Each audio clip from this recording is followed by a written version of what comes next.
All right, let's now welcome our guy who was at this game, late kick host Josh Pate. Josh, big Bama line going into this game, big totals on the money line. But what a game this was. Your reaction to Bama pulling off a narrow victory here over Texas in Austin?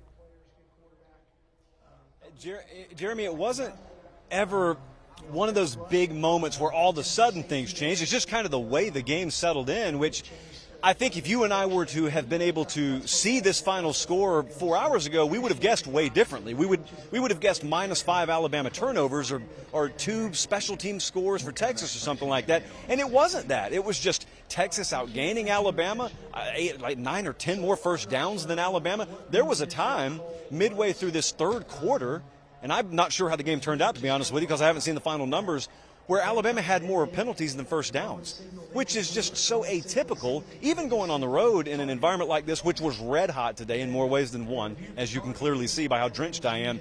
They normally are the picture of composure, and they just weren't that today.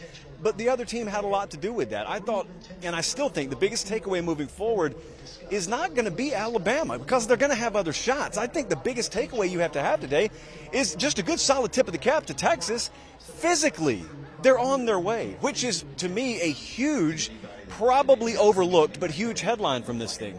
Yeah, Bama 16 first downs, 15 penalties for 100 yards. So they just got over the hump there in terms of the penalties versus first down marks. Quinn Ewers, we have to talk about him because he got off to a great start here for Texas before the injury.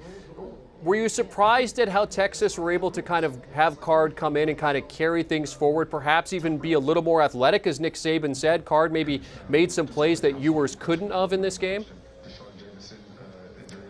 I wasn't shocked, actually, only because this quarterback competition went a couple of weeks into fall camp, Jeremy, and after the first Texas scrimmage, which, as you know, is always closed to the public, so a lot of rumors and speculation abound, it was Hudson Card who was rumored to be the better option. So it's not like Quinn Ewers has been entrenched as QB1 here in Austin for a long time. You've got a very capable guy on the sideline. And so I don't think that it's shocking at all that he comes in and does a good job. As a matter of fact, I guarantee you last night he probably played that scenario out in his head. You never root for injury, but you know you're one snap away. You've played meaningful football for multiple years now for the University of Texas. And if you get your shot, I think he validated the fact that this was a quarterback competition very well today. Josh, how impressed were you with what you saw from Bryce Young on the other side of things? It's so reminiscent of the Iron Bowl last year, where for 3+ quarters, you're just watching such an ugly game, as most of us would label it, and the offense just sputters and it can't get out of its own way. But then you remember there are 60 minutes in these things. And Bryce Young, when it gets down about that final 8 to 10, he is a different player. And it just, even being on the field, Jeremy, you could tell this crowd had the lead. Texas has the lead even after that field goal, but you know you're going to have something special defensively, because that guy, that quarterback over there at Alabama, that Heisman Trophy winner, man, he doesn't go down without a knockout blow. You fight him, and he'll still beat you. You got to knock him out, figuratively, of course. And Texas did not find a way to do that. And listen, that's the first game-winning field goal Alabama's had since 2006, and it wasn't too long ago where kicking was an utter nightmare for this program. And all of a sudden, Will Reichard's been one of the strengths of this team for 2 minutes. So how about that, Jeremy? I took a question about Bryce Young and switched it over to place kicking. Welcome to modern-day Alabama football. Josh, when we were talking to Chip Patterson about this, he thinks that even though Bama got the result here, there's a strong possibility they're going to lose top spot in the AP poll. Georgia taking on Stanford this week. Do you agree with that, or do you think that this win is enough to keep Bama atop the rankings? I think it'd probably benefit the program to drop the #1 ranking, to be honest with you. Nick Saban mentioned the point spread in the postgame, Jeremy. It's never a good thing when you get Saban talking point spread. So I wouldn't be surprised at that. If nothing else, I think it'll be really, really a split vote. But I want to remind folks watching, this team, Alabama, although they won the SEC and played for a national title last year, Jeremy, you and I talked about it pregame. Almost lost on the road to Florida. Did lose on the road to A&M. Almost lost on the road to Auburn. So this was nip and tuck for them on the road last year. This is the first case study we have of this year's Alabama team on the road, and it looked in many ways no different. Procedural penalties, all kinds of self-inflicted wounds, and then the other team playing inspired football. So the reason I say that is because if you pull up your trusty helmet grid schedule, this team still has to go to Arkansas, they still have to go to Tennessee, they still have to go to LSU, and as we've seen, it doesn't matter how big those point spreads are. This point spread today looks a whole lot like that A&M point spread with Alabama last year, and they lost one and almost lost another one. So it's going to be a series of tests on the road this season. I mean, it's a hard road schedule.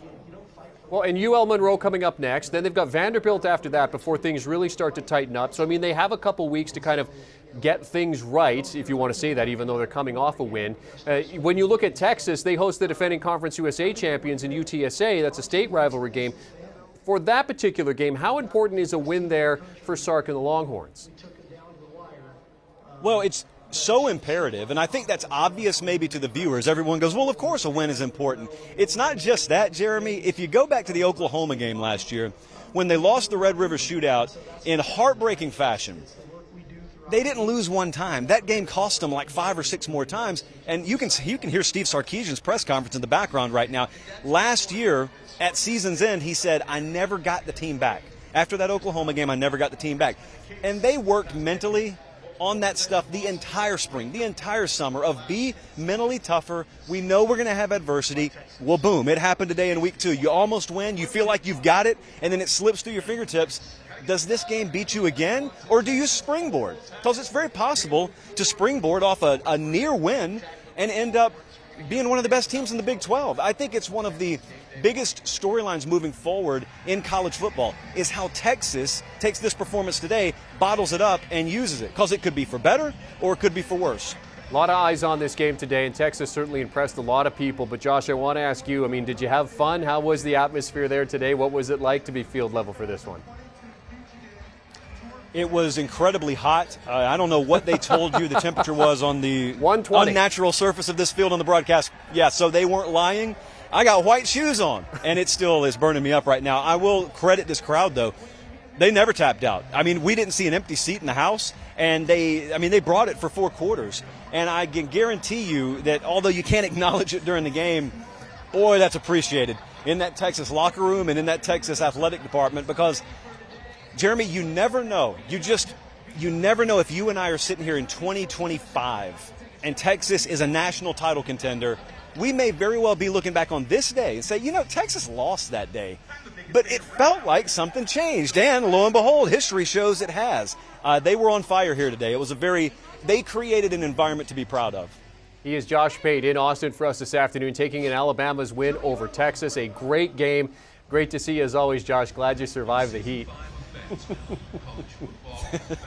Josh will, of course, be discussing this game and others this weekend on his shows Sunday night, Late Kick with Josh Pate. You can catch the show 3 times a week, Sunday, Tuesday, and Thursdays at 8 p.m. Eastern Time on YouTube and Facebook Live. Do you want a sports network that delivers everything that matters about the game? The highlights, the picks, the instant analysis, no yelling, no fake debates, no politics. Hit the subscribe button and never miss a moment.